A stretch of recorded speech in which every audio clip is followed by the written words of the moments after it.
तर आणखी एक ब्रेकिंग बातमी येते त्याकडे आधी वळणार आहोत ते म्हणजे शिंदेंकडून आमदार पाठिंब्यांचं पत्र आलेलं असून विधानसभा उपाध्यक्षांनी या संदर्भातली माहिती दिली आहे। 30 ते 32 आमदार पाठिंब्यांचं पत्र दिलेलं आहे। मात्र जिरवळ्यांकडून पत्राबाबत संशय व्यक्त होतोय। अजय चौधरी हे शिवसेनेचे गटनेते आहेत, तर एकनाथ शिंदे यांच्याकडून जे पत्र आलं आहे या पत्रात 30 ते 32 लोकांचा उल्लेख आहे। मात्र या संदर्भात संशय व्यक्त केला जातोय। मुख्यमंत्र्यांनी सांगितलं आहे की अजय चौधरी हे आमचे गटनेते आहेत, यावर कुठल्याही प्रकारचा बदल झालेला नाही। त्यामुळे एकनाथ शिंदे यांच्याकडून जे आमदार पाठिंब्यांचं पत्र आलेलं आहे या पत्राबाबत संशय व्यक्त होतोय। एक लेटर भेजा है, उसमें 30-32 लोगों का साइन है। उन्होंने प्रतोद की नियुक्ति की है और यहाँ मैंने पहले दिन उद्धव ठाकरे साहब ने जो गठनेता बनाने के लिए जो खत दिया था, लेटर दिया था, उसके ऊपर वो चौधरी, आमदार चौधरी करके उसकी नियुक्ति मैंने कर चुका है और बाद में शिंदे साहब ने लेटर भेजा है। लेकिन कानून में ऐसा है,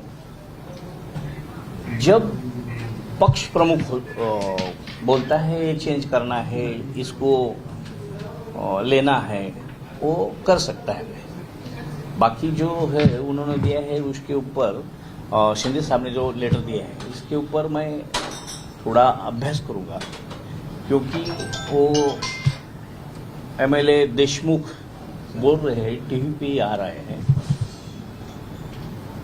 मैं अभी घर पे हूँ, उसमें जो साइन है वो मराठी में है, मैं अंग्रेजी साइन करता हूँ, ऐसा उन्होंने बाइट दी है। तो वो एक है या और कोई है नहीं है, ये थोड़ा देखना पड़ेगा और बाद में डिसीजन। तर या पत्रावर केलेल्या सहीवरून शंका उपस्थित केली जाते। त्यामुळे हे जे पत्र आहे हे पत्र नेमकं कोणी दिलेलं आहे यावर प्रश्नचिन्ह उपस्थित झालेलं आहे। तर आत्ताची आपण ब्रेकिंग बातमी पाहतोय। जिरवळांनी न्यूज 18 लोकमतशी बोलताना सुद्धा एक मोठी माहिती दिलेली आहे। एकनाथ शिंदे यांच्याकडून आमदार पाठिंब्यांचं जे पत्र आलेलं आहे या पत्रामध्ये 30 ते 32 आमदारांच्या सह्या आहेत। मात्र देशमुख यांनी यावर प्रश्न उपस्थित केलेला आहे। माझी स्वाक्षरी जी आहे ती इंग्रजीत असते, मात्र या पत्रामध्ये मराठीत स्वाक्षरी करण्यात आलेली आहे। त्यामुळे नेमकं हे पत्र जे आहे हे खरं आहे का, या पत्रावर संशय व्यक्त केला जातोय। विधानसभा उपाध्यक्ष जिरवळ्यांकडून याबाबत माहिती देण्यात आलेली आहे। तर या पत्रासंदर्भात आता शहानिशा केली जाणार आहे आणि त्यानंतरच या संबंधीची संपूर्ण माहिती समोर येईल। आणि आता आणखी एक मोठी बातमी, शिवसेना नेते एकनाथ शिंदे यांचा 50 आमदारांचा गट असून भाजप यांची युती करून राज्यात नव सत्ता समीकरण पाहायला मिळणार आहे। महाराष्ट्रात सत्ता स्थापनेसाठी 144 हा स्पष्ट बहुमताचा आकडा आहे। शिवसेना नेते एकनाथ शिंदे यांचे समर्थक 50 आमदारांचे आणि भाजपचे समर्थक 114 आमदार असे मिळून 164 आमदारांचं बहुमत विधानसभेमध्ये सिद्ध करत राज्यात भाजप आणि शिवसेना, शिंदे गट शिवसेना असं सरकार स्थापन करण्यासाठी राजकीय घडामोडी सुरू झालेल्या आहेत। आणि यावर आमचे प्रतिनिधी उदय जाधव आपल्याला सविस्तर माहिती देत आहेत। थेट आपण उदयकडे जाणार आहोत। उदय, गेल्या काही दिवसांपासून राज्यात ज्या राजकीय घडामोडी सुरू आहेत, ज्याची आता खरं तर संपूर्ण महाराष्ट्राला प्रतीक्षा आहे, हे राजकारण नेमकं काय वळण घेणार आहे?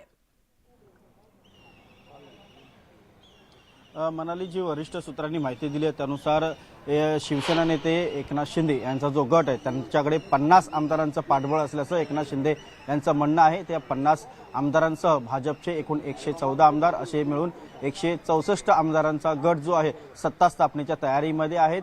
राज्यपाल भगतसिंग कोश्यारी हे कोविड पॉझिटिव्ह आहेत, ते आज संध्याकाळपर्यंत त्यांची रिपोर्ट निगेटिव्ह येण्याची शक्यता व्यक्त केली जाते। ते आल्यानंतर राजभवनवरती या सगळ्या सत्ता स्थापनेच्या घडामोडी ज्या आहेत त्यांना वेग येणार आहे। एकनाथ शिंदे यांचा गट आणि भाजप अशी नवी युती जी आहे ती महाराष्ट्रात सत्ता स्थापनेसाठी आता सक्रिय झालेली आहे। त्यांचे तसे प्रयत्न सुरू झालेले आहेत। 164 आमदारांचा पाठबळ आमच्याकडे तसं पत्र जे आहे ते सत्ता स्थापनेसाठी राज्यपाल भगतसिंग कोश्यारी यांच्याकडे देण्यात येणार आहे। त्यानंतर राज्यामध्ये सत्ता स्थापन करावं लागेल। मात्र सत्ता स्थापन करण्यापूर्वी 164 आमदार जे आहेत ते राज्यपालांच्या समोर उभं करावं लागेल आणि त्यांची ओळख परेड जी आहे ती देखील करावी लागणार आहे। विशेष करून शिवसेनेचे नेते एकनाथ शिंदे यांचा जो गट आहे त्यांच्याकडे जे 50 आमदार असल्याचं त्यांचं म्हणणं आहे ते राज्यपालांच्या समोर त्यांना उभं करावं लागणार आणि त्यांना दाखवावं लागणार हे सर्व 50 आमदार आहेत आणि यांचा आम्हाला समर्थन आहे आणि ही नवी युती जी आहे महाराष्ट्राच्या सत्ता समीकरणामध्ये येऊ लागलेली आहे आणि त्यानुसार हे सत्ता समीकरण जे आहे ते मार्गी लागेल आणि त्यानंतर राज्यामध्ये नवं सरकार येईल आणि हे सरकार जे आहे एकनाथ शिंदे गट बरोबर भाजप अशी ही नवी युती जी आहे महाराष्ट्राला आता पाहावी लागणार आहे असं एकंदरीत माहिती वरिष्ठ सूत्रांनी दिली। सगळ्यात महत्त्वाचं म्हणजे एक सुरक्षेची बाब आहे। जर का महाराष्ट्रामध्ये अशा प्रकारचं ओळख परेड जी आहे ती जर का सुरक्षित करता आली नाही म्हणजे असुरक्षित वाटत असेल तर कदाचित ही ओळख परेड जी आहे ती गोव्यामध्ये होण्याची शक्यता आहे। गोवा राजभवनमध्ये अशा प्रकारची ओळख परेड जी आहे ती करण्याचा दुसरा पर्याय जो आहे तो देखील खुला ठेवण्यात आलेला आहे। कारण जेव्हा हे शिवसेनेचे आमदार मुंबईत दाखल होते त्यावेळेला मुंबईमध्ये शिवसेनेच्या पूर्व इतिहासाप्रमाणे आक्रमक आणि दंगल सदृश परिस्थिती निर्माण होऊ शकते किंवा राडा होऊ शकतो। तो राडा झाला तर कायदा सुव्यवस्थेचा खूप मोठा प्रश्न निर्माण होऊ शकतो। तो टाळण्यासाठी इतर राज्यांमध्ये हे ओळख परेड जी आहे ती करण्यासंदर्भात देखील विचार सुरू असल्याचं समजत आहे। त्यामुळे एकतर मुंबईमध्ये या प्रकारची ओळख परेड होऊ शकते सर्व 164 आमदारांची राज्यपालांसमोर ओळख परेड कधीपर्यंत अपेक्षित आहे?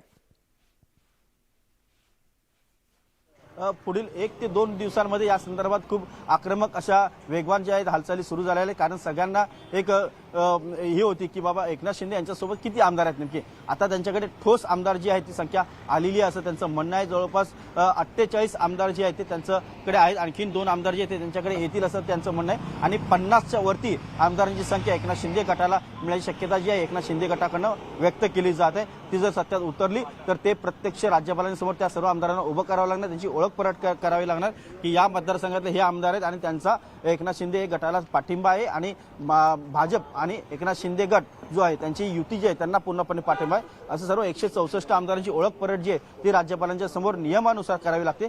ती करण्यासाठी अत्यंत महत्त्वाच्या हालचाली ज्या आहेत त्या सुरू आहेत आणि यामध्ये सर्वात महत्त्वाचा जो विषय आहे तो म्हणजे सुरक्षिततेचा। कारण जर का मुंबईत अशा प्रकारची जर का ओळख परेड करण्यात आली तर ती ओळख परेड करताना किंवा मुंबईत शिवसेनेचे जे बंडखोर आमदार आहेत ते जर आले तर मुंबईत शिवसेना विरुद्ध एकनाथ शिंदे गट यांच्यामध्ये राडा होण्याची शक्यता आहे आणि त्यावेळेला त्या दृष्टीने प्लॅन बी जो तयार केलेला आहे उदय, जशी तुम्ही माहिती दिली त्यानुसार गोव्यामध्ये ही ओळख परेड होऊ शकते आणि या सगळ्या घडामोडींवर आपलं लक्ष असणार आहे। तुर्तास उदय या सविस्तर माहितीसाठी धन्यवाद।